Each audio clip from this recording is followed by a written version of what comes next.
Praise the Lord. ദൈവത്തിന് സ്തോത്രം. വീണ്ടും നമുക്ക് കർത്താവിൻ്റെ സന്നിധിയിലായിരിക്കുവാൻ, തിരുവചന ഛായയിൽ ആശ്വസിക്കുവാൻ കർത്താവ് ഒരുക്കിയ വിലയേറിയ സഹവാസനായിട്ട് ദൈവത്തെ സ്തുതിക്കുന്നു. എല്ലാ പ്രിയപ്പെട്ടവർക്കും യേശു കർത്താവിൻ്റെ നിസ്തുല്യമായ നാമത്തിൽ സ്നേഹവന്ദനം അറിയിക്കുകയാണ്. നമ്മുടെ കർത്താവായ യേശു ക്രിസ്തു തൻ്റെ വ്യക്തിത്വത്തിലും തൻ്റെ ശുശ്രൂഷയിലും അതിശ്രേഷ്ഠനാകിയാൽ തന്നിൽ വിശ്വസിച്ച് ആശ്രയിക്കുന്ന ഏവരെയും സമ്പൂർണ്ണമായി രക്ഷിപ്പാൻ അവൻ പ്രാപ്തനാണ്. അങ്ങനെ വിശ്വസിച്ച് ആശ്രയിക്കുന്ന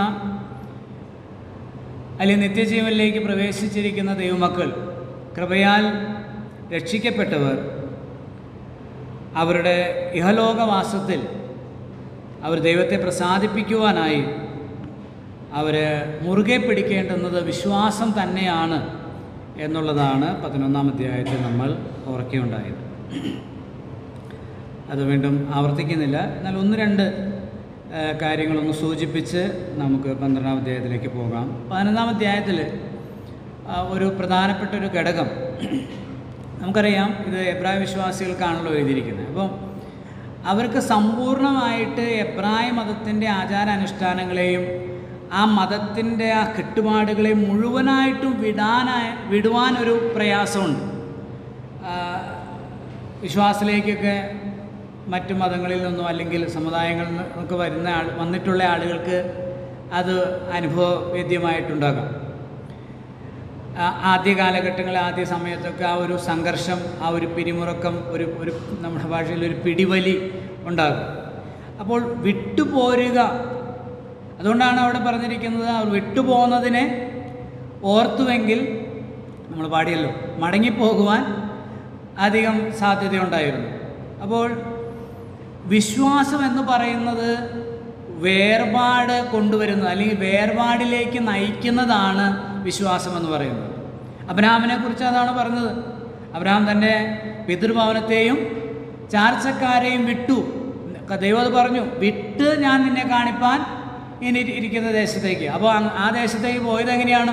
വിശ്വാസത്താൽ അബ്രഹാം തനിക്ക് വാഗ്ദത്തമായി ലഭിപ്പാനിരിക്കുന്ന ദേശത്തേക്ക് പോകുവാനായി കൽപ്പന ലഭിച്ചപ്പോൾ എവിടേക്ക് പോകുന്നു എന്നറിയാതെ പുറപ്പെട്ടു.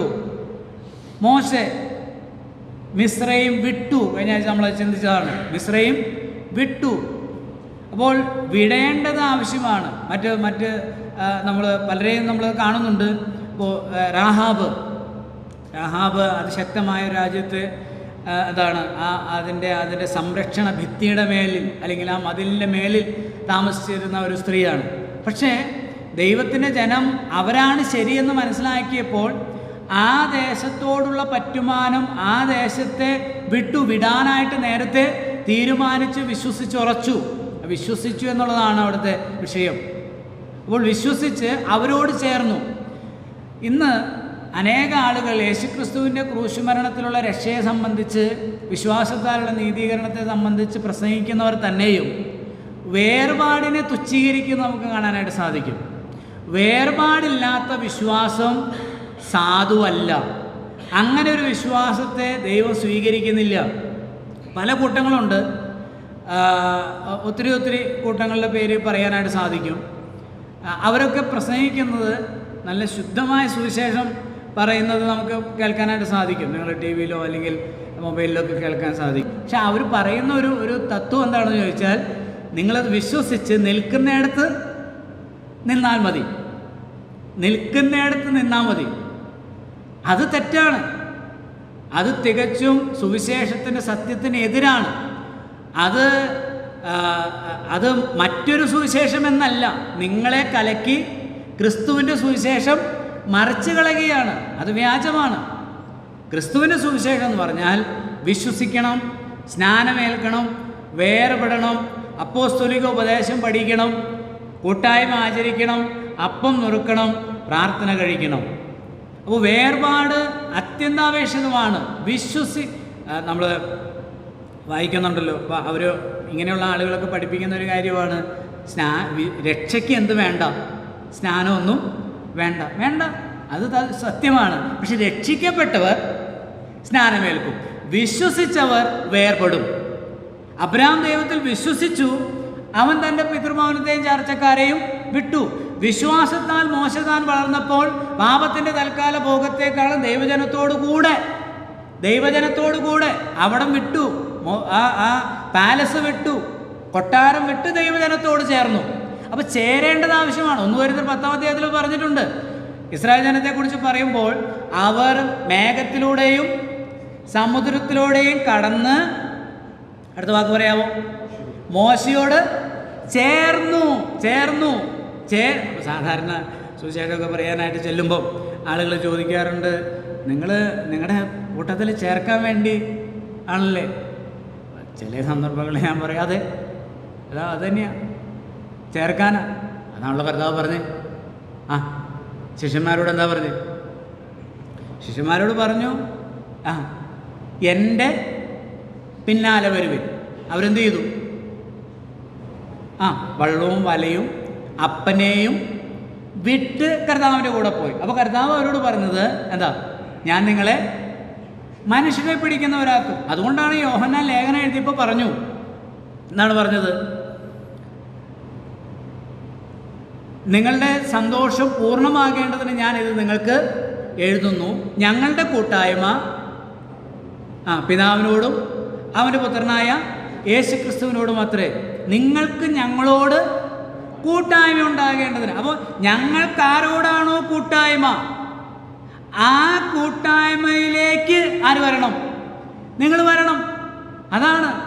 അപ്പോൾ ത്രിയേക ദൈവത്തിൻ്റെ കൂട്ടായ്മയിലേക്ക് അതാണല്ലോ നമ്മളത് കാണുന്നത്. 3000 പേര് എന്ത് ചെയ്തു? അന്ന് 3000 പേര് സ്നാനമേറ്റു, അവരോട് ചേർന്നു. അവരെത്ര പേരുണ്ട്? 120 പേരുള്ളൂ. പക്ഷെ അവരാണ് ശരി. ഈ 120 ശരിയെങ്കിൽ ആ ശരിയിലേക്ക് എന്ത് ചെയ്യണം? അപ്പുറത്ത് എത്ര പേരുണ്ട്? ലക്ഷക്കണക്കിന് ആളുകളുണ്ട്. പെന്തക്കോസ്ത് പെരുന്നാൾ ആചരിക്കാനായിട്ട് അന്നത്തെ ലോകത്തിൻ്റെ വിവിധ ഭാഗങ്ങളിൽ നിന്ന് വന്നുകൂടിയ യഹൂദന്മാരും യഹൂദ മതാനുസാരികളും ഹെലനിസ്റ്റുകളുമായ ആളുകളാണ്. അവർ ലക്ഷക്കണക്കിന് ആളുകളുണ്ട്, വലിയ കൂട്ടമാണ്. നീ എത്ര വലിയ കൂട്ടത്തിലാണെന്നുള്ളത് ദൈവത്തിന് പ്രശ്നമേ അല്ല. നീ കൊട്ടാരത്തിലാണോ, ഏറ്റവും മികച്ചതായ മെസൊപ്പൊത്താമിയ സംസ്കാരത്തിലെ നഗരത്തിലാണോ, ദൈവത്തിന് വിഷയമല്ല. ദൈവം പറയുന്നു, ഞാൻ നിന്നെ കാണിപ്പാനുള്ള ദേശത്തേക്ക് വേർപെടുക. ഏറ്റവും മോശമായി ജീവിച്ച ആളാണ് രാഹാബ്. പക്ഷെ വിശ്വാസത്താൽ അവൾ തീരുമാനിച്ചു, ഇനി ആരോട് കൂടിയില്ല, എരിഹോക്കാരോട് കൂടിയില്ല, ഇനി ഞാൻ ആരോട് കൂടിയായിരിക്കും? ഇസ്രായേലിനോട് കൂടിയായിരിക്കും. നിങ്ങളുടെ, അവൾ പറയുന്നുണ്ട് യോശുവയുടെ പുസ്തകത്തിൽ, നിങ്ങളുടെ ദൈവമാണ് യഥാർത്ഥ ദൈവം, സത്യദൈവം. ദൈവം നിങ്ങളോട് കൂടെ ഉണ്ട് എന്ന് ഞങ്ങൾ കേട്ട് ഞങ്ങളുടെ ഈ പട്ടണത്തിലുള്ള ആളുകളൊക്കെ അവരുടെ മനസ്സുരുകിയിരിക്കുന്നു എന്നാണ് പറയുന്നത്. അങ്ങനെയാണ് അവളവിടെ ഒരു ഉടമ്പടി ഉണ്ടാക്കുന്നത് നമ്മൾ കാണുന്നത്. അപ്പോൾ വേർപാട് അത്യന്താപേക്ഷിതമാണ്. വിശ്വാസത്തിൽ യഥാർത്ഥമായി വിശ്വസിക്കുന്നവർ വേർപാട് അനുഷ്ഠിക്കേണ്ടത് അത്യന്താപേക്ഷിതമാണ്. വിശ്വസിച്ചു എന്നുള്ളതിൻ്റെ ഒരു തെളിവാണ് വേർപാട് എന്നുള്ളതാണ് ഈ അധ്യായം നമ്മളെ ചൂണ്ടിക്കാണിക്കുന്ന ഒരു പ്രത്യേകമായ കാര്യം. മറ്റൊന്ന്, യഥാർത്ഥമായി ദൈവത്തിൽ വിശ്വസിക്കുന്ന, എൻ്റെ ഭാഷയിൽ പറഞ്ഞാൽ ദൈവത്തിൻ്റെ പരമാധികാരത്തിലും സർവശക്തിയിലും സമ്പൂർണമായ ആശ്രയമുള്ള ഒരാൾ ദൈവം നടത്തുന്ന ഏതു വഴിയിലും ദൈവം നൽകുന്ന ഏതു കാര്യവും സന്തോഷത്തോടു കൂടെ സ്വീകരിക്കും. ഞാൻ നമ്മൾ കണ്ടു, ചിലർ അത്ഭുതകരമായ കാര്യങ്ങൾ, ദൈവം അവർക്ക് വേണ്ടി അത്ഭുതകരമായ വഴികൾ തുറന്നു, ദൈവം അവർക്ക് വേണ്ടി അത്ഭുതങ്ങൾ പ്രവർത്തിച്ചു, അവർ വിശ്വാസത്താൽ വീര്യപ്രവൃത്തികൾ ചെയ്തു, ദൈവം അവരെ വിടുവിച്ചു, സിംഹത്തിൻ്റെ വായിൽ നിന്നും തീയിൽ നിന്നൊക്കെ വിടുവിച്ചു. എന്നിട്ട് അവിടെ പറഞ്ഞു മറ്റ് ചിലരെ കുറിച്ച് നമ്മൾ എന്താ കണ്ടേ? അത് വായിച്ചു പോകാം. 12-ാം അധ്യായത്തിൻ്റെ 35-ാം വാക്യം.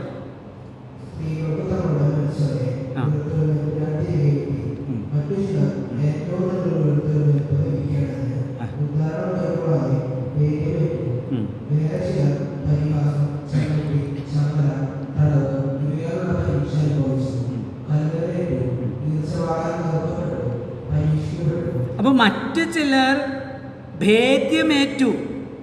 പരിഹാസം അനുഭവിച്ചു, ചമ്മട്ടി, ചങ്ങല, തടവ്, പരീക്ഷ, ഈർച്ചവാള അറുക്കപ്പെട്ടു, വാളാൽ കൊല്ലപ്പെട്ടു, ബുദ്ധിമുട്ടും കഷ്ടവും സങ്കടങ്ങളും അനുഭവിച്ചു. ബ്രദർ പറയായിരുന്നു കഴിഞ്ഞ ആഴ്ച ക്ലാസ് കഴിഞ്ഞപ്പോൾ, അപ്പോസ്തലപ്രവൃത്തി 12 നമ്മൾ വായിക്കുന്നുണ്ട്. യഹൂദന്മാർക്ക് പ്രസാദമെന്ന് കണ്ട് ഹെരോദാവ് ആരെ കൊന്നു? ഹെരോദാവ് യാക്കോബിനെ വാൾ കൊണ്ട് കൊന്നു. അപ്പോൾ അത് യഹൂദന്മാർക്ക് ഇഷ്ടപ്പെട്ടു അല്ലെങ്കിൽ പ്രസാദമായി എന്ന് അറിഞ്ഞ് ആരെയും പിടിച്ചു? പത്രോസിനെ പിടിച്ചു. പത്രോസിനെ പക്ഷേ കർത്താവ് എന്ത് ചെയ്തു? വിടുവിച്ചു. അപ്പോൾ പത്രോസ് വന്ന് സാക്ഷിയൊക്കെ പറയുമ്പോൾ ഒരു പക്ഷേ ബ്രദർ അത് പറയായിരുന്നു, ഈ സാക്ഷ്യം കേൾക്കുന്ന കൂട്ടത്തിൽ ആര് കാണും? യാക്കോബിൻ്റെ ഭാര്യ കാണാം, മക്കൾ കാണാം, ഒരു പക്ഷേ പ്രിയപ്പെട്ടവർ കാണാം. അവരെങ്ങനെയായിരിക്കും അത് ഫീൽ ചെയ്യുന്നത്? അവർക്കൊരു കുഴപ്പമില്ല. എന്താ കാരണം? എന്തുണ്ട് അവർക്ക്? വിശ്വാസം.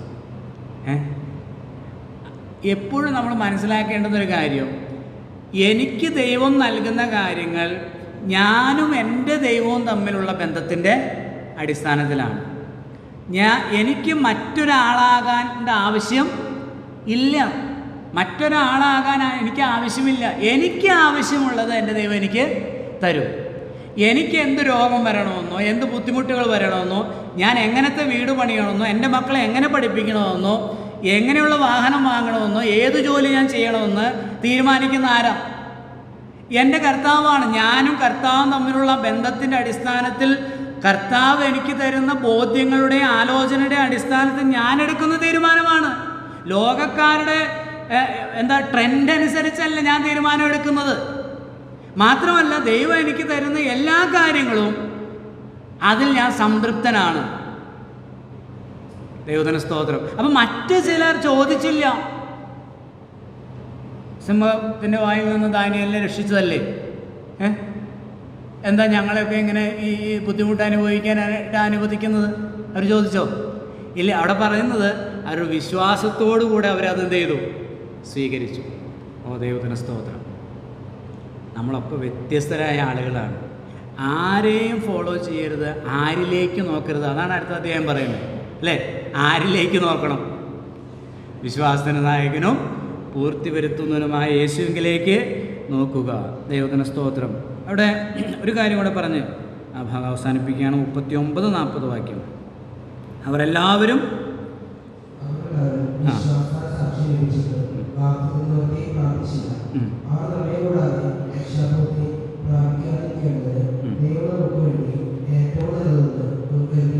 ദൈവത്തിന് സ്തോത്രം. അവരെല്ലാവരും വിശ്വാസത്താൽ സാക്ഷ്യം ലഭിച്ചിട്ടു വാഗ്ദത്ത നിവൃത്തി പ്രാപിച്ചില്ല. അവർ വിശ്വസിച്ചവരാണ്. ആ വിശ്വാസത്തിൻ്റെ പ്രവൃത്തി അവരുടെ ജീവിതത്തിൽ അവർ തെളിയിച്ച് ദൈവത്താൽ അവർക്ക് എന്ത് ലഭിച്ചു? സാക്ഷ്യം ലഭിച്ചു. സാക്ഷ്യം എപ്പോഴാണ് കിട്ടുന്നത്? ഹാനോക്കിനെ കുറിച്ച് എന്താ പറഞ്ഞത്? ജീവിച്ചിരിക്കുമ്പോൾ. നമ്മൾ മരിച്ചിട്ട് നമ്മൾ പെട്ടിയിൽ കിടക്കും ബാക്കിയുള്ളവരൊന്നും പറയുന്നതല്ല. പിന്നെ ജീവിച്ചിരിക്കെ അതെങ്ങനെ കിട്ടും? അതായത് എത്ര നേരം നമ്മൾ പറഞ്ഞു, ജീവിച്ചിരിക്കെ അവർ ദൈവത്തിൽ അടിയുറച്ച് ദൈവത്തിൻ്റെ പരമാധികാരത്തിലും സർവശക്തിയിലും സമ്പൂർണ്ണമായി വിശ്വസിച്ച് ആശ്രയിക്കുന്നവരാണ് എന്ന് അവർ തങ്ങളുടെ ജീവിതം കൊണ്ട് സാക്ഷീകരിച്ചു. അത് ദൈവം ബോധ്യപ്പെടുത്തി, ജനങ്ങൾക്ക്, സമൂഹത്തിന് ബോധ്യപ്പെടുത്തി കൊടുത്തു. സാക്ഷ്യം ലഭിച്ചിട്ടും പക്ഷെ അവർക്ക് എന്ത് ലഭിച്ചില്ല? വാഗ്ദത്ത നിവൃത്തി പ്രാപിച്ചില്ല. എന്താണ് വാഗ്ദത്ത നിവൃത്തി?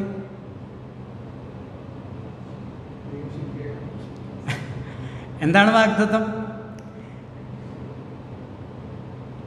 അത് രണ്ട് വിധത്തിലാണ്. നമുക്ക് ഒന്ന് ബാക്കിലേക്ക് ഒന്ന് പോകാം. അവിടെ 15-9 വാക്യത്തിൽ, വിശ്വാസത്താൽ അവൻ വാഗ്ദത്ത ദേശത്ത് അന്യദേശത്ത് എന്ന പോലെ വാഗ്ദത്തത്തിന് കൂട്ടവകാശികളായ ഇസാക്കിനോടും യാക്കോബിനോടും കൂടെ കൂടാരങ്ങളിൽ പാർത്തും ദൈവം ശില്പിയായി നിർമ്മിച്ചതും അടിസ്ഥാനങ്ങളുള്ളതുമായ നഗരത്തിനായി കാത്തിരുന്നു. അപ്പോൾ ദൈവം വാഗ്ദത്തമായി കൊടുക്കാമെന്ന് പറഞ്ഞ് ദേശത്ത് ചെന്നു. അപ്പോൾ ആ ദേശത്ത്, അന്യദേശത്ത്, വാഗ്ദത്തദേശത്ത് എത്തി. ആ ദേശത്ത് താമസിക്കുമ്പോൾ തന്നെ, അപ്പോൾ അങ്ങനെയാണെങ്കിൽ എന്ത് പ്രാപിച്ചു? നിവൃത്തി പ്രാപിച്ചു എന്ന് പറയാം. പക്ഷേ അതല്ല യഥാർത്ഥമായ വാഗ്ദത്തം എന്ന് ആർക്ക് മനസ്സിലായി? അബ്രഹാമിന് മനസ്സിലായതുകൊണ്ട് ഇവിടെയല്ല വാഗ്ദത്തം, മണ്ണല്ല വിണ്ണാണ് എന്ന് മനസ്സിലാക്കിയപ്പോൾ അതിനായിട്ട് എന്ത് ചെയ്തു? കാത്തിരുന്നു. അപ്പോൾ ആ വാഗ്ദത്തത്തിൻ്റെ യഥാർത്ഥ നിവൃത്തി യേശുക്രിസ്തുവിലാണ്. പഴയ നിയമ പിതാക്കന്മാർക്ക് ദൈവം നൽകിയ വാഗ്ദത്തം എന്ന് പറയുന്നത് ക്രിസ്തുവാണ്. അതാണല്ലോ നമ്മൾ 10 വരെയുള്ള അധ്യായങ്ങൾ പറഞ്ഞത്. ന്യായപ്രമാണം വരുവാനുള്ള നന്മകളുടെ നിഴലല്ലാതെ കാര്യങ്ങളുടെ സാക്ഷാത് സ്വരൂപമല്ല, ക്രിസ്തുവോ വരുവാനുള്ള നന്മകളുടെ മഹാപുരോഹിതനായി വന്നിട്ട്. അപ്പോൾ ക്രിസ്തുവാണ് ആ വാഗ്ദത്തം. അതാണല്ലോ 40-ാം വാക്യം. അവർ നമ്മെ കൂടാതെ രക്ഷാപൂർത്തി പ്രാപിക്കാതിരിക്കേണ്ടതിന് ദൈവം നമുക്ക് വേണ്ടി ഏറ്റവും നല്ലതൊന്ന്. അപ്പം നമ്മെ കൂടാതെ എന്ന് പറഞ്ഞാൽ ആരാ? രക്ഷാപൂർത്തി നമുക്ക് കൊണ്ടുവന്നത് ആരാ? ക്രിസ്തുവാണ്. പൂർണ്ണത കൊണ്ടുവന്നത്, രക്ഷാപൂർത്തി കൊണ്ടുവന്നത് ക്രിസ്തുവാണ്.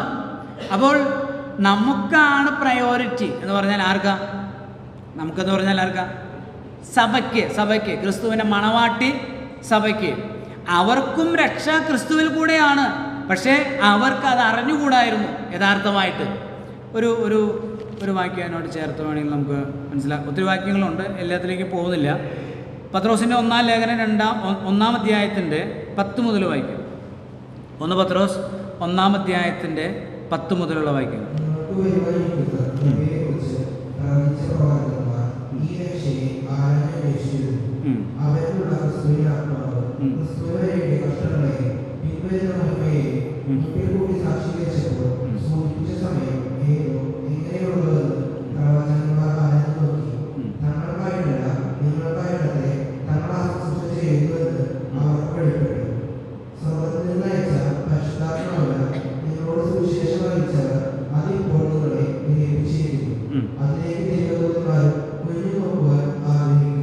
ദൈവത്തിന് സ്തോത്രം. നമ്മൾ വിശ്വസിച്ച കാര്യം, നമുക്ക് പരിശുദ്ധാത്മാവിനാൽ ദൈവം വെളിപ്പെടുത്തിയ കാര്യം നമ്മൾ കൊരിന്ത്യർ ലേഖനത്തിൽ വായിക്കുന്നുണ്ടല്ലോ. നിങ്ങളോ ലോകത്തിൻ്റെ ആത്മാവിനെയല്ല ദൈവം നമുക്ക് നൽകിയത് അറിവാനായി ദൈവത്തിൻ്റെ ആത്മാവിനെ അത്രേ പ്രാപിച്ചിരിക്കുന്നത്. അപ്പോൾ ദൈവം നമുക്ക് നൽകിയ ഈ വലിയ രക്ഷാദാനത്തെ മനസ്സിലാക്കാനായിട്ട് പരിശുദ്ധാത്മാവിനെ നമുക്ക് സഹായകനായിട്ട് നൽകി നമുക്കത് വെളിപ്പെടുത്തി. ഈ രക്ഷയിലേക്ക് ദൈവദൂതന്മാരെന്ത് ചെയ്യാണ്? കുനിഞ്ഞു നോക്കുകയാണ്. എന്താ കാരണം? സ്വർഗത്തിലെ ദൈവം, ഒരു വാക്യം കൂടെ ചേർത്ത് വായിക്കും. എഫേസ്യ ലേഖനം 3-ാം അധ്യായത്തിൻ്റെ 8 മുതലുള്ള വാക്യങ്ങൾ വായിക്കും. എഫേസ്യ ലേഖനം 3-ന്റെ 8 മുതൽ.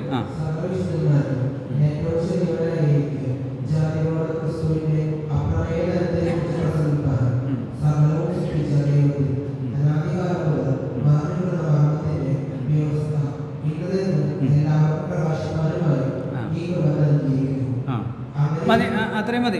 അതിനെ താഴേക്ക് വായിക്കുമ്പോൾ അത് സഭ മുഖാന്തരം വെളിപ്പെട്ടു വന്നിരിക്കുന്നു എന്നാണ്. അപ്പം അനാദികാലം മുതൽ ദൈവത്തിൻ്റെ ഹൃദയത്തിൽ മറഞ്ഞു കിടന്ന മർമ്മമാണ്.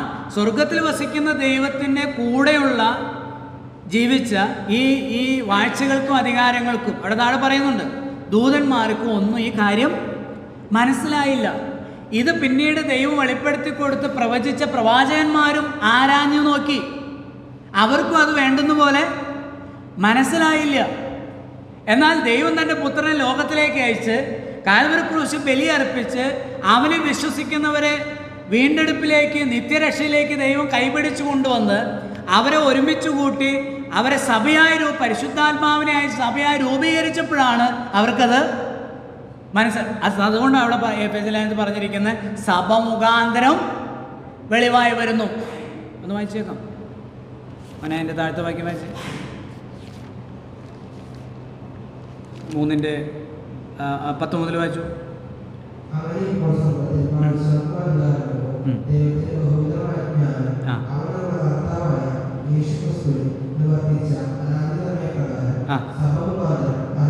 ആ കർത്താവായ യേശുക്രിസ്തുവിൽ നിവർത്തിച്ച ദൈവത്തിൻ്റെ ഹൃദയത്തിൽ മറഞ്ഞു കിടന്ന ഈ ഉദ്ദേശം, ഈ പർപ്പസ്, ആ ഒരു പ്ലാൻ ഉണ്ടല്ലോ, ആ മർമ്മം, അത് ക്രിസ്തു മുഖാന്തരം നിവർത്തിച്ചപ്പോൾ ആർക്ക് മനസ്സിലായി?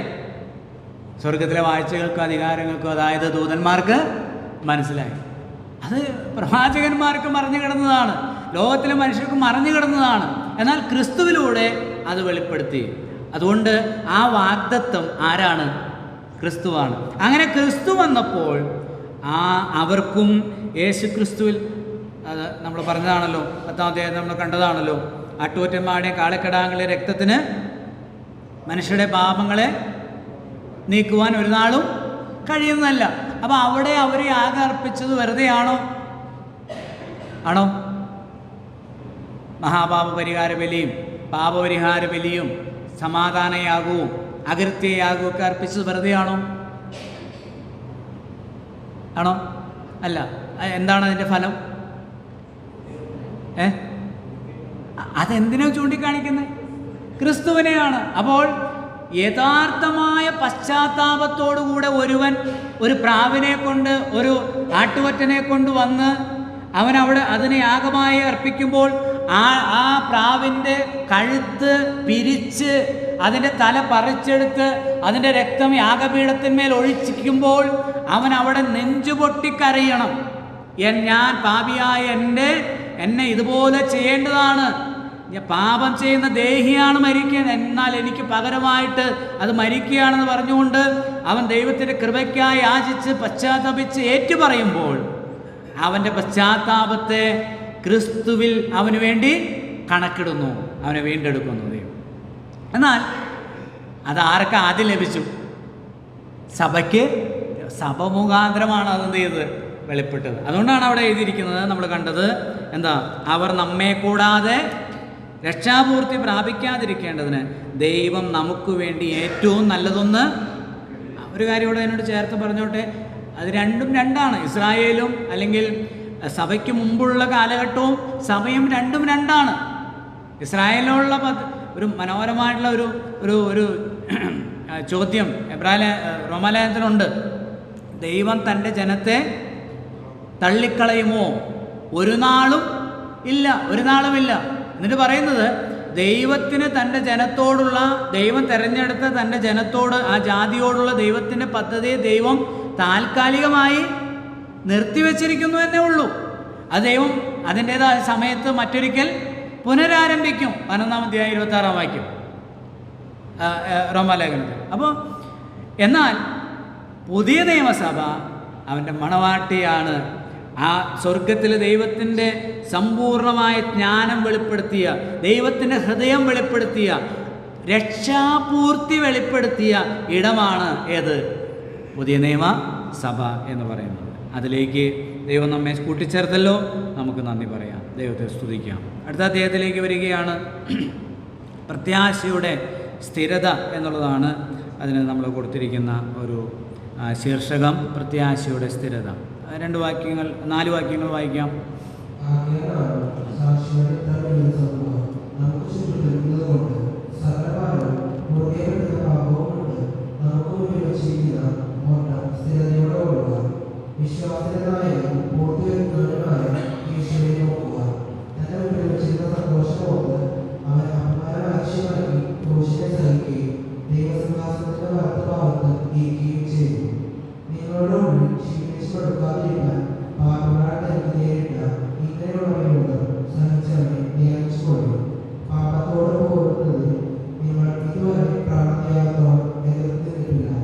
സ്തോത്രം.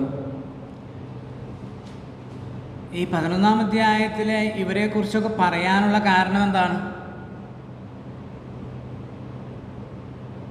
വിശ്വാസവീരന്മാരെ കുറിച്ച് പറയാൻ കാരണം, ഈ പറഞ്ഞ ആളുകളെയൊക്കെ യഹൂദന്മാർ വളരെ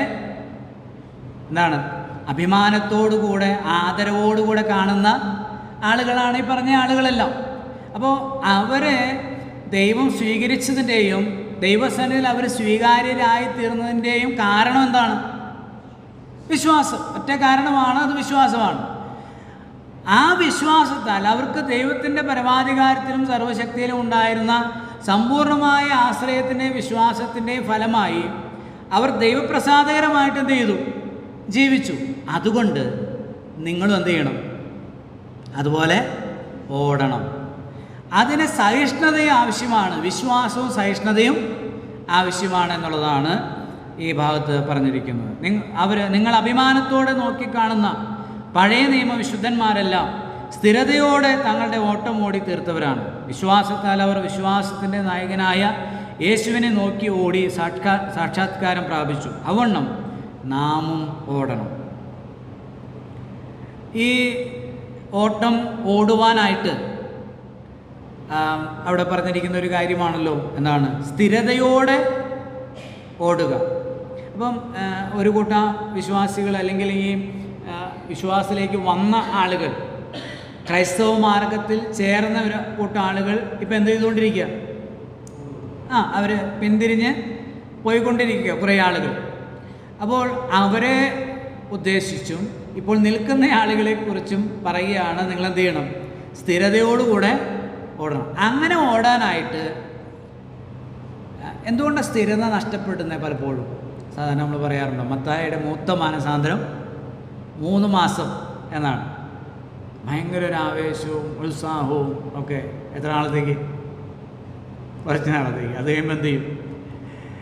അത് തുടർമാനമായിട്ട് കണ്ടിന്യൂസ് ആയിട്ട് ഒരു സ്ഥിരതയോടുകൂടിയുള്ള ഒരു ആത്മീയ ജീവിതം നയിക്കാൻ കഴിയാത്തതിൻ്റെ അടിസ്ഥാന ഘടകമെന്ന് പറയുന്നത് ലക്ഷ്യബോധമില്ലായ്മയാണ്. എന്തിനെയാണ് ഫോളോ ചെയ്യുന്നത് എന്നുള്ളത് അടിസ്ഥാനപ്പെടുത്തിയാണ്, അല്ലേ? ഒരു കെട്ടിടം നിൽക്കുന്നത് എന്തിൻ്റെ അടിസ്ഥാനത്തിലാണ് കെട്ടിടം നിൽക്കുന്നത്? അതിൻ്റെ അടിസ്ഥാനം, അല്ലേ? ഞാൻ ആരാണ്, ഞാൻ ആരിലാണ് വിശ്വസിച്ചിരിക്കുന്നത്? അപ്പോൾ അവസാനം വരെ നമ്മളതിൻ്റെ 11:13 നമ്മൾ വായിച്ചു, അവരെല്ലാവരും വാഗ്ദത്ത നിവൃത്തി പ്രാപിക്കാതെ ദൂരത്ത് നിന്ന് അത് കണ്ടും അഭിവന്ദിച്ചും ഭൂമിയിൽ തങ്ങൾ അന്യരും പരദേശികളും എന്ന് പറഞ്ഞുകൊണ്ട് വിശ്വാസത്തിൽ മരിച്ചു. അതാണ് സ്ഥിരത. എന്നിട്ട് അടുത്ത വാക്ക് പറയുന്നത്, അവർ വിട്ടുപോകുന്നതിനെ ഓർത്തുവെങ്കിൽ. അപ്പോൾ ഈ ചാഞ്ചല്യം ഉണ്ടാകാം. എനിക്കെന്ത് കിട്ടി? മെസപ്പൊത്തോമിയ നല്ല 1-ാം തരം പട്ടണം വിട്ടു വന്നിട്ട് എനിക്കെന്ത് കിട്ടി? അങ്ങനെ നോക്കിയാൽ, ഇവിടെ എന്ത് കിട്ടിയെന്ന് നോക്കിയാൽ, അയ്യോ ഞങ്ങൾ വലിയ മതത്തിൽ നിന്ന് വന്നിട്ട്, വലിയ പള്ളിയും വലിയ കൂട്ടത്തിൽ നിന്ന് വന്നിട്ട് അവിടെ 5 വിധ യാഗങ്ങളും 7 വിധ പെരുന്നാളുകളും ശബത്തും ആചരണങ്ങളും എല്ലാം ഉണ്ടായിട്ട് ഇവിടെ എന്നാ ഉള്ളേ? ഇവിടെ ഒന്നും കാണുന്നില്ലല്ലോ. അപ്പം ഇവിടെ എന്തുണ്ട്? ഇവിടെ ഭൗതികമായ നിലയിൽ എന്തുണ്ട്? ഇവിടെ എന്തെല്ലാം ആചാരാനുഷ്ഠാനങ്ങളുണ്ട്? ഇതെല്ലാമാണ് നിങ്ങൾ നോക്കുന്നതെങ്കിൽ നിങ്ങൾക്ക് സ്ഥിരത ഉണ്ടാകില്ല. നിങ്ങൾ എങ്ങോട്ട് നോക്കണം? അത് 3-ാം അധ്യായത്തിലും പറഞ്ഞു, അല്ലേ? ആകയാൽ വിശുദ്ധ സഹോദരന്മാരെ, സ്വർഗീയ വിളിക്ക് ഓഹരിക്കാരായുള്ളവരെ, നാം സ്വീകരിച്ച് പറയുന്ന അപ്പോസ്തലനും മഹാപുരോഹിതനുമായ യേശുവിനെ ശ്രദ്ധിച്ചു നോക്കുക. യേശുവിനെ നോക്കുക എന്നുള്ളതാണ് ഇതിലെ ആപ്തവാക്യം, എബ്രായലേഖനത്തിലെ ആപ്തവാക്യം. കാരണം യേശു ക്രിസ്തുവാണ് സർവ്വശ്രേഷ്ഠനും രക്ഷാപൂർത്തി വരുത്തുന്നവനും. യേശുവിനെ മാത്രം നോക്കുക. അതാണ് യേശു ക്രിസ്തുവിൽ വിശ്വസിക്കുക എന്ന് നമ്മൾ സാധാരണ പറയുമ്പോൾ നമ്മൾ സാധാരണ സുവിശേഷത്തിൽ ചേർത്ത് പറയുന്ന ഒരു കാര്യമാണ്, ക്രിസ്തുവിനെ മാത്രം, ഞാൻ തന്നെ വഴിയും സത്യവും. അപ്പം നിങ്ങൾ അങ്ങോട്ടും ഇങ്ങോട്ടും നോക്കിയാൽ ഈ സ്ഥിരത എന്ത് ചെയ്യും? അതുകൊണ്ട് അടുത്ത വാക്ക് പറഞ്ഞിരിക്കുന്നത് എന്താ? സകല ഭാരവും മുറുകെ പറ്റുന്ന പാപവും വിട്ട്. അപ്പോൾ ഇത് ഇങ്ങനെ പിടിക്കുക.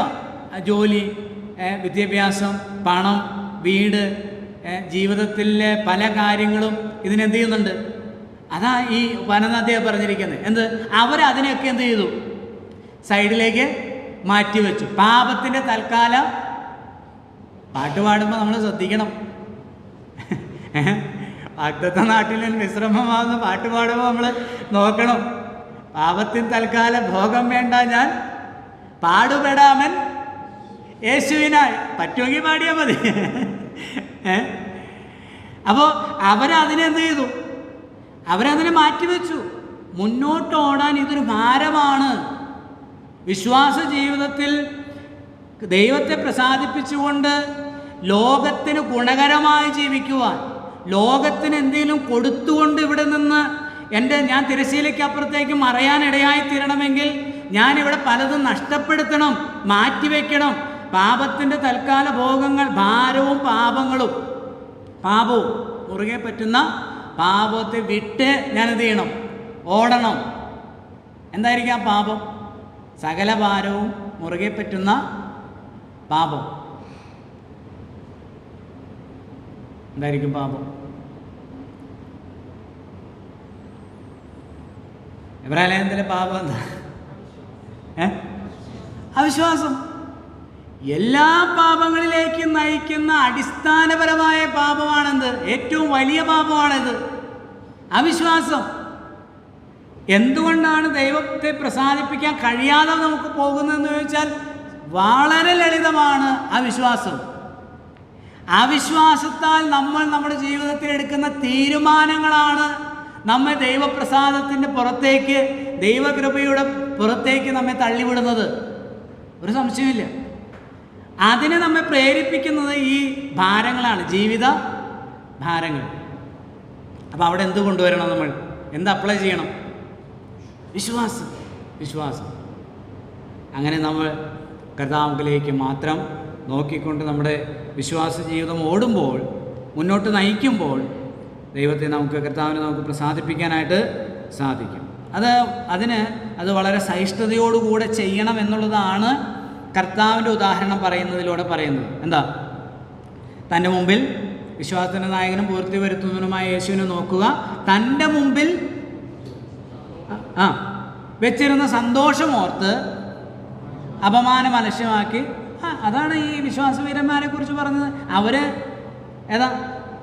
ദൈവശില്പിയായി നിർമ്മിച്ചതും അടിസ്ഥാനങ്ങളുമായ നഗരത്തിനായി അവർ വേറൊരു നഗരത്തിനായി കാത്തിരുന്നു. അവർ ഒരു പിതൃനഗരം അന്വേഷിക്കുന്നു എന്നത് ഇതിനാൽ തെളിയുന്നുവല്ലോ. അവരോ ഏറ്റവും നല്ലതിനെ, സ്വർഗീയമായതിനെ തന്നെ കാക്ഷിച്ചിരുന്നു. ദൈവം അവർക്കായൊരു നഗരം ഒരുക്കിയിരിക്കുന്നുവല്ലോ. 16 വാക്യം. അപ്പോൾ ലക്ഷ്യമുണ്ട്. കർത്താവ് എന്തുകൊണ്ടാണ് ഇത് സഹിച്ചേ?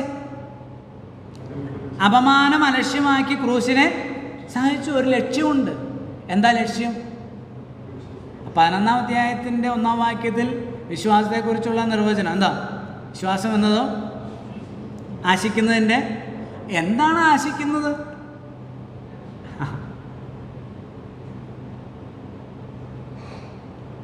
കുറച്ചുകൂടി കാര്യങ്ങളൊക്കെ എന്താണ് വിശ്വസിക്കുന്നത്, എന്താണ് ആശിക്കുന്നത്, അവിടെയാണ് കുഴപ്പം അല്ലേ? കർത്താവ് സന്തോഷം ഓർത്ത് അത് പ്രാപിക്കാനായി എന്ത് ചെയ്തു? താണ് വന്ന് അപമാനം അലക്ഷ്യമാക്കി ക്രൂശ് ചുമന്നുകൊണ്ട് പോകുന്ന അപമാനമാണ്. ആരും ചെയ്യി വിളിക്കില്ല. തലകുലുക്കി എന്ത് ചെയ്യും? പരിഹസിക്കും. ഇവനെന്തോ ക്രൂരമായിട്ടുള്ള പാതകം ചെയ്തിട്ടുണ്ട് എന്നാണ് ആളുകൾ ചിന്തിക്കുന്നത്. ആളുകൾ എന്ത് ചിന്തിച്ചാലും കുഴപ്പമില്ല. കർത്താവ് പറഞ്ഞു, വരൂ നമുക്ക് യെരൂശലേമിലേക്ക് പോകാം. അവിടെ മനുഷ്യപുത്രൻ മനുഷ്യരുടെ കയ്യിൽ ഏൽപ്പിക്കപ്പെടും. അവർ അവനെ അടിക്കും, അവർ അവനെ തുപ്പും. എനിക്ക് ആ തുപ്പും എന്നുള്ള വാക്കുണ്ടല്ലോ, എൻ്റെ ഉള്ളിലെപ്പോഴും ഇങ്ങനെ കുത്തിക്കൊള്ളുന്നൊരു വാക്കാണ്. ഈ അടിക്കും കൊല്ലും എന്നൊക്കെ പറയുമ്പോഴും ഒരാളുടെ മുഖത്ത് തുപ്പുക, കെട്ടപ്പെട്ടവനായ ക്രിസ്തുവിൻ്റെ മുഖത്തേക്ക് തുപ്പുമ്പോൾ ആ കർത്താവ് തുടയ്ക്കുന്നില്ല. ഏറ്റവും അപമാനം അലക്ഷ്യമാക്കി ക്രൂശിനെ സഹിച്ചു. എന്താ കാരണം? ലക്ഷ്യമുണ്ട്. ആ സന്തോഷം ഭൗതിക സന്തോഷമല്ല. നമ്മളങ്ങനെ എന്തെങ്കിലും ലോകത്തിന് വേണ്ടി, ലോകപ്രകാരമുള്ള സന്തോഷത്തിന് വേണ്ടി സഹിക്കുന്നുവെങ്കിൽ അത് വലിയ കാര്യം അല്ല. ആ സന്തോഷം ആ സന്തോഷം എന്തായിരുന്നു?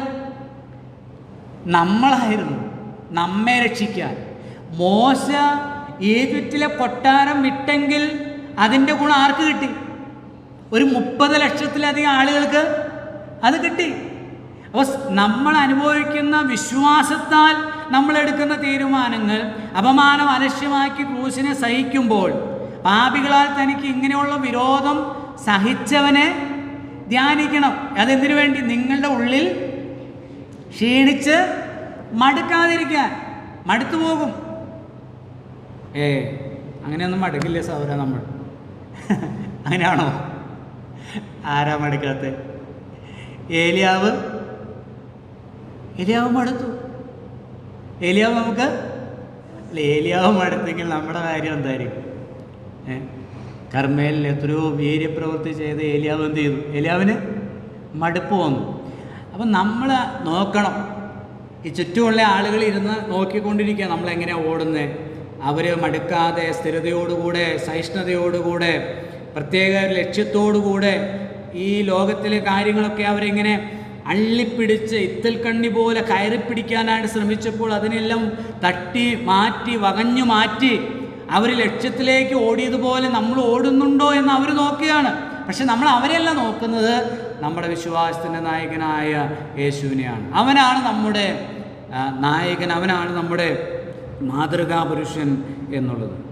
4-ാം വാക്യം പറഞ്ഞ് മുന്നോട്ട് പോകട്ടെ. പാപത്തോട് പോരാടുന്നതിൽ നിങ്ങൾ ഇതുവരെ പ്രാണത്യാഗത്തോളം.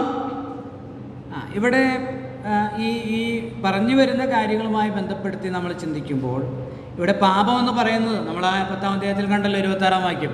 സത്യത്തിൻ്റെ പരിജ്ഞാനം ലഭിച്ച ശേഷം മനഃപൂർവ്വമായ പാപം ചെയ്താൽ എന്ന് പറഞ്ഞാൽ സത്യത്തിൻ്റെ പരിജ്ഞാനം ലഭിച്ചു. യേശുക്രിസ്തുവാണ് സർവശ്രേഷ്ഠനെന്നും അവൻ്റെ യാഗമാണ് പരമയാഗമെന്നും ആ യാഗത്തിനപ്പുറത്ത് പാപമോചനത്തിന് ഇനി വേറെ മാർഗമില്ലെന്നൊക്കെ മനസ്സിലാക്കിയിട്ടും വീണ്ടും തിരിച്ച് അസ്ഥിരരായി യഹൂദ മതത്തിൻ്റെ ആചാരാനുഷ്ഠാനങ്ങളിൽ ശരണം പ്രാപിക്കുന്നവർക്ക് വേറെ രക്ഷാമാർഗമില്ല.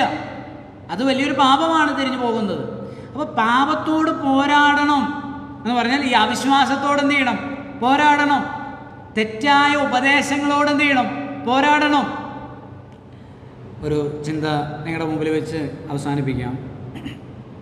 നമ്മെ പൊതുവെ ആളുകൾ വിളിക്കുന്ന പേരെന്താണെന്നറിയാമോ? പൊതുവെ ഈ വിശ്വാസ വേർപെട്ട സമൂഹങ്ങളെ പൊതുവെ പറയുന്നൊരു പേരുണ്ട്. പ്രത്യേകിച്ച് കത്തോലിക്കർ വിളിക്കുന്ന ഒരു പേരുണ്ട്. പ്രൊട്ടസ്റ്റൻ്റുകാരെന്നാണ് പറയുന്നത്. കേട്ടിട്ടില്ലേ? പ്രൊട്ടസ്റ്റൻ്റ് എന്ന് പറഞ്ഞാൽ എന്താ? പ്രൊട്ടസ്റ്റ് ചെയ്യുന്ന ആൾ. എന്താ എതിർക്കുക അല്ലെങ്കിൽ പ്രതിഷേധിക്കുക അല്ലേ? വേറെന്താ വാക്ക്? പ്രൊട്ടസ്റ്റ് എന്ന് പറഞ്ഞാൽ നമുക്കറിയാമല്ലോ അല്ലേ? സമരം ചെയ്യുക, പ്രതിഷേധിക്കുന്നവർ ഒരു പ്രൊട്ടസ്റ്റ് നടത്തി എന്ന് പറയുമ്പോൾ നമ്മൾ പറഞ്ഞതല്ല, അവർ മാർട്ടിൻ ലൂഥറിൻ്റെ സമയം മുതൽ കത്തോലിക്കർ പറഞ്ഞ ഒരു കാര്യം. അതായത് കത്തോലിക്ക മതത്തിൻ്റെ അന്ധവിശ്വാസങ്ങളും അനാചാരങ്ങളും വചനവിരുദ്ധതയ്ക്കുമെതിരെ ആ സഭയിൽ നിന്നുള്ള ആളുകൾ, ആദ്യമായിട്ട് മാർട്ടിൻ ലൂഥറും അതിനുശേഷമുള്ള ആളുകളൊക്കെ, ജോൺ ഹസ്, വില്യം ടിൻഡേൽ, പിന്നീട് വന്ന ആളുകൾ, അപ്പോൾ അവരൊക്കെ പ്രൊട്ടസ്റ്റ് ചെയ്തു. അപ്പോൾ അവരെ പ്രൊട്ടസ്റ്റൻ്റുകാരെന്നാണ് വിളിക്കുന്നത്. അപ്പം പാപത്തോട് എന്ത് ചെയ്യണം? പ്രൊട്ടസ്റ്റ് ചെയ്യണം, എതിർക്കണം. അങ്ങനെ പറഞ്ഞിരിക്കണം. പാപത്തോട് പോരാടുന്നതിൽ നിങ്ങൾ പ്രാണത്യാഗത്തോളം. ഈ വില്യം ടിൻഡേലിന്, ജോൺ ഹസ്, ഒത്തിരി ആളുകൾ, ഞാൻ പേരുകൾ മറന്നുപോയി, ജോൺ വിക്ലിഫ്. ജോൺ ഹസ്സിനെ അദ്ദേഹം ഇംഗ്ലീഷിലേക്ക് ബൈബിൾ ട്രാൻസ്ലേറ്റ് ചെയ്തതിൻ്റെ പേരിൽ അദ്ദേഹത്തെ ജയിലിലടക്കുകയും ആ ജയിലിൽ കിടന്ന് അദ്ദേഹം മരിച്ചുപോയി.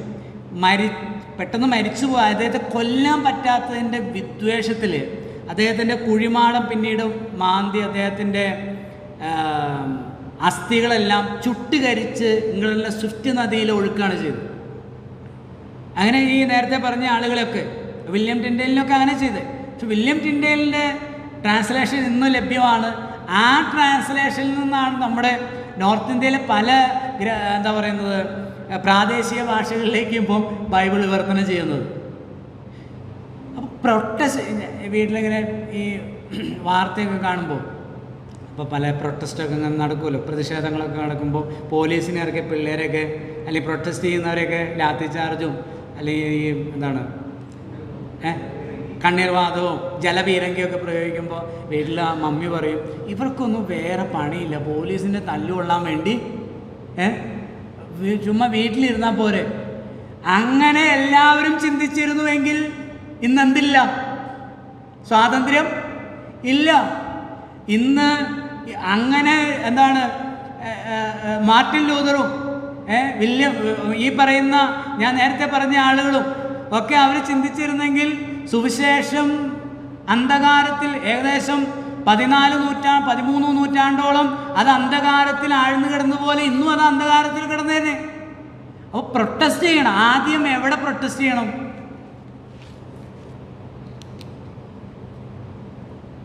സ്വയം. നമ്മൾ ബൈക്കിൽ പോകുമ്പോൾ നമ്മുടെ ചെവിയിൽ നമ്മൾ തന്നെ പിടിക്കുക, നീ ശരിയല്ല, നീ ചിന്തിക്കുന്ന കാര്യങ്ങൾ, നിൻ്റെ ചിന്താഗതികൾ, നിൻ്റെ ജീവിതം, നിൻ്റെ വാക്കുകൾ, പ്രവൃത്തികൾ ശരിയല്ല എന്ന് നമ്മൾ നമ്മെ തന്നെ എന്ത് ചെയ്യുക? എതിർക്കുക. പാപം എന്നിലുണ്ടെങ്കിൽ എന്നെ തന്നെ ഞാൻ എന്ത് ചെയ്യണം? എന്നിലെ പാപത്തോട് പോരാടണം. പോരാട്ടം നമുക്ക് ആരോടല്ല?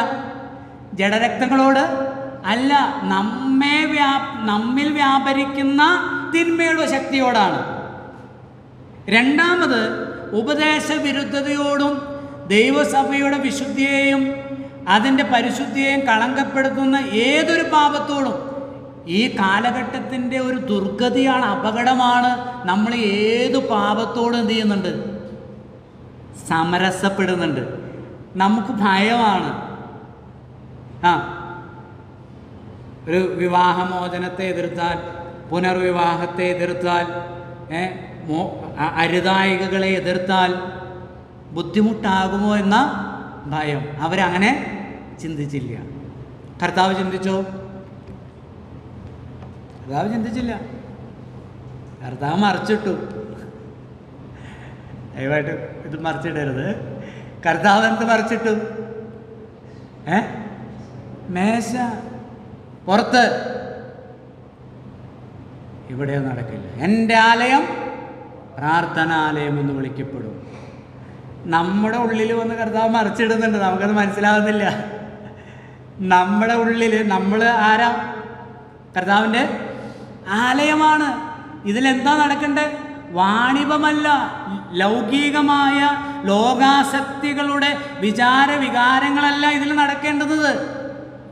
ദൈവപ്രസാദകരമായ ചിന്തയും കാഴ്ചപ്പാടിനാലും നിറയേണ്ടുന്നിടത്താണെങ്കിൽ അതിലെ നാണയത്തുട്ടുകളൊക്കെ ആ പ്രാകാരത്തിൻ്റെ യെരൂശലേം ദേവാലയത്തിൻ്റെ മുറ്റത്തെ മിനുമിനുത്ത ആ മാർബിൾ കല്ലുകളിൽ ഉരുണ്ടു പോകുന്നുണ്ട്. ദ്രവ്യാഗികളായ അവിടുത്തെ കച്ചവടക്കാരും പുരോഹിതവർക്കും അതിൻ്റെ പിന്നാലെ ഓടുന്നുണ്ട്. കർത്താവ് അതിനെ മറിച്ചിടുക. ആ പ്രാവുകളൊക്കെ എന്ത് ചെയ്യുന്നുണ്ട്? ഒരു പ്രയോജനമില്ല, അടിച്ച് പുറത്താക്കും കർത്താവ്. നമ്മൾ തന്നെ എന്ത് ചെയ്യണം? കർത്താവിന് ഇടം കൊടുക്കണം. ഇതൊക്കെ അടിച്ച് നമ്മളിലെ പാപത്തെ അടിച്ചു പുറത്താക്കുവാൻ, അവിശ്വാസത്തെ പുറത്താക്കുവാൻ. ദൈവത്തിന് സ്തോത്രം. കർത്താവ് നമ്മെ സഹായിക്കട്ടെ. യേശുവിലേക്ക് നോക്കാം. അവനാണ് നമ്മുടെ മാതൃകാ പുരുഷൻ. ആ വിശ്വാസവീരന്മാർ നമ്മുടെ മുമ്പിൽ ഒരു വെല്ലുവിളിയാണ്. ലോകത്തെ സ്നേഹിക്കാതെ ദൈവത്തെ സ്നേഹിച്ചുകൊണ്ട് ദൈവത്തിൽ മാത്രം ആശ്രയിച്ചുകൊണ്ട് ജീവിച്ചാൽ ഒരു നഷ്ടവും ഉണ്ടാകില്ല എന്നുള്ളതിൻ്റെ ഉത്തമ ഉദാഹരണങ്ങളായി അവർ നമ്മുടെ മുമ്പിൽ നിൽക്കുന്നത് കൊണ്ട് നമ്മുടെ ജീവിതവും സ്ഥിരതയോടുകൂടെ ഓടുവാൻ കർത്താവ് നമ്മെല്ലാവരെയും അനുഗ്രഹിക്കട്ടെ. കർത്താവിൻ്റെ വലിയൊരു നാമം എന്ന് വന്നേക്കും വാഴ്ത്തപ്പെടും.